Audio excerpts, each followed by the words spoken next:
पंजाब में जारी गंदम बहरान की गूंज असेंबली में भी सुनाई देने लगी। इस इशू को लेकर पंजाब असेंबली में अपोजिशन और हुकूमती अरकान एक ही पेज पर नजर आते हैं। हुकूमती अरकान असेंबली ने अपनी ही हुकूमत के खिलाफ जारहाना तकरीरें की और इनकलाबी शेर पड़े। इसी तरह हुकूमती अरकान की तकरीर पर अपोजिशन डेस्क बजाकर दाद देती रही। लेकिन कल पंजाब असेंबली के बाहर क्या हुआ? जब किसानों ने एहतजाज किया तो वहां पर लाठीचार्ज हुआ।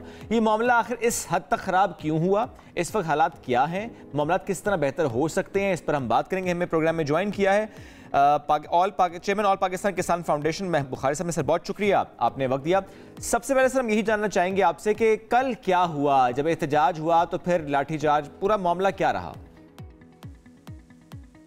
जी अस्सलाम वालेकुम, बिस्मिल्लाहिर्रहमानिर्रहीम, अल्लाहुम्मा सल्ली अला मुहम्मद व आले मुहम्मद। शुक्रिया शोएब आपका और हम न्यूज़ का।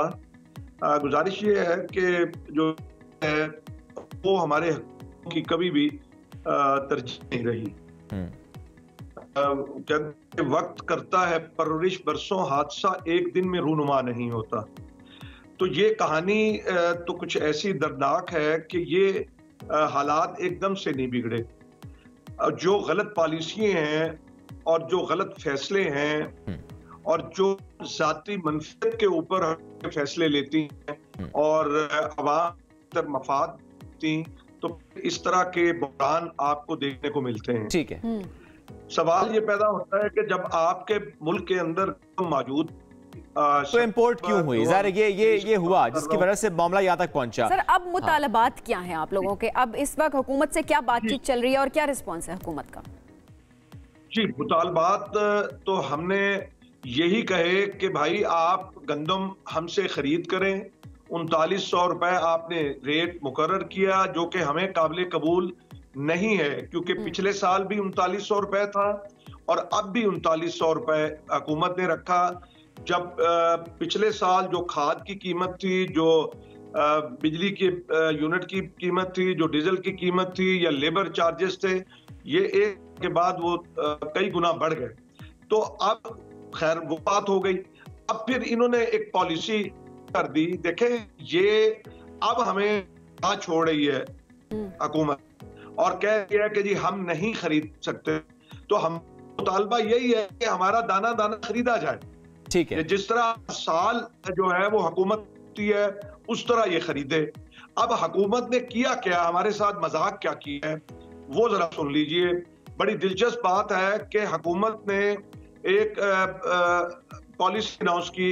उन्होंने कहा जी कि यकम एक ऐप मुतारफ कराई, यानी हमें ट्रक की बत्ती के पीछे लगाया और उन्होंने कहा जी 17 तक आप दरखास्तें दे दें और 17 के बाद 2 दिन वेरिफिकेशन के होंगे और उसके बाद लाखों दरखास्तें जो आई। करोड़ों खानदान हैं किसानों के जिन्होंने गंदम जो बीजी है और उनमें चंद लाख यानी 1.5 लाख के करीब जो है वो इन्होंने वेरीफाई कर दिए। अब अंदाजा लगाएं कि कहां हम गंदम लेके जाएं।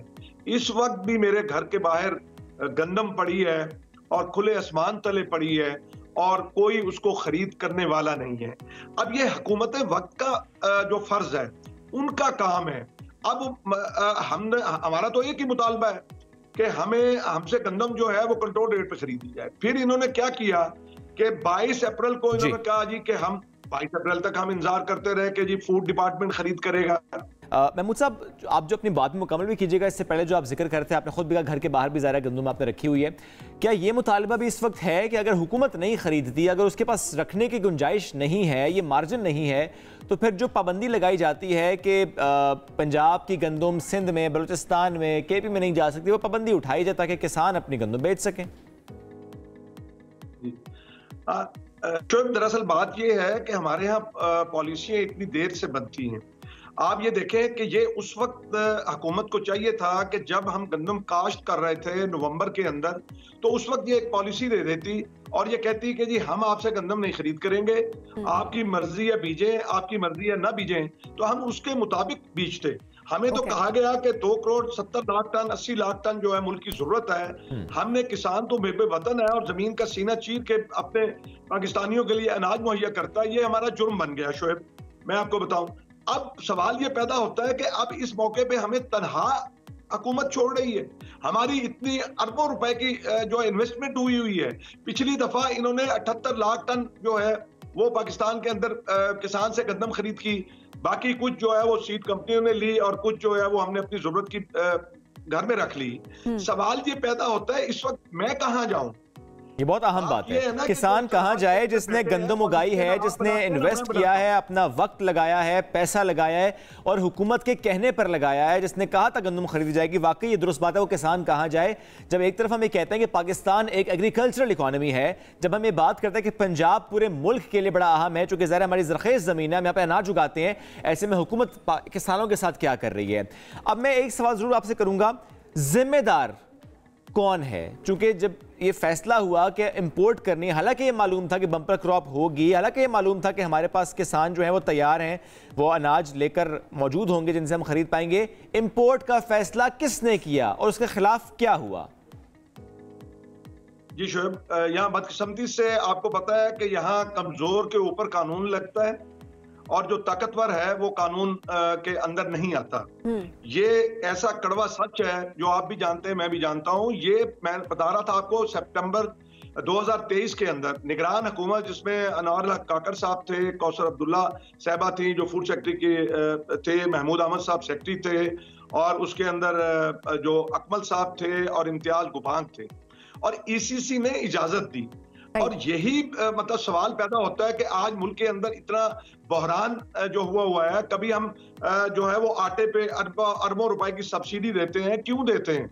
और लाइनों में लग के जो है वो इतने लोग पाकिस्तानी हमारे शहीद होते हैं, क्यों होते हैं? हमारे मुल्क के अंदर किस चीज की कमी तो नहीं है, मिसमैनेजमेंट है। तो इन्होंने जब ये इजाजत दी और 32,20,000 टन जो है वो प्राइवेट सेक्टर को इजाजत दे दी और उसके बाद जनाब इन्होंने वो चुप साध ली। तो ये अब जब बहरान सर के ऊपर आया, फिर आगे जो हुकूमत, देखें ये तसलसल है शोएब, मैं आपको बताऊं, PDM 1 निगरान, हम इनको अलग अलग नहीं समझते और आज की हुकूमत जो है ये तसलसल है, ये जुड़ी हुई है।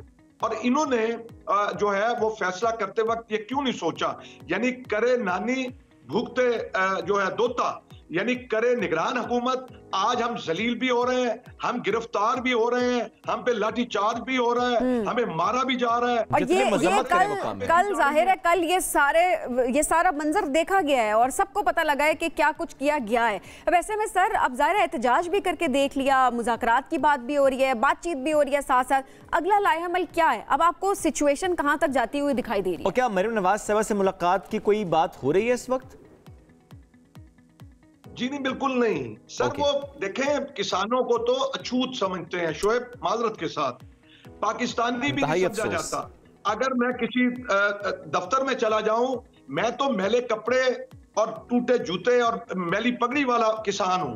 मैं तो इस मुल्क के अंदर, मुझे बताएं शान है सर हमारी। शोएब, आप चले जाएं, आप कपड़े की दुकान पे चले जाएं, आपको किसान नजर आएगा। आप बेकरी पे चले जाएं, किसान नजर आएगा। किराने की दुकान पे किसान नजर आएगा। आप सब्जी के ठेले पे चले जाएं, किसान नजर आएगा। आपको फल फ्रूट की रेडी पे चले जाएं, आपको नजर आएगा।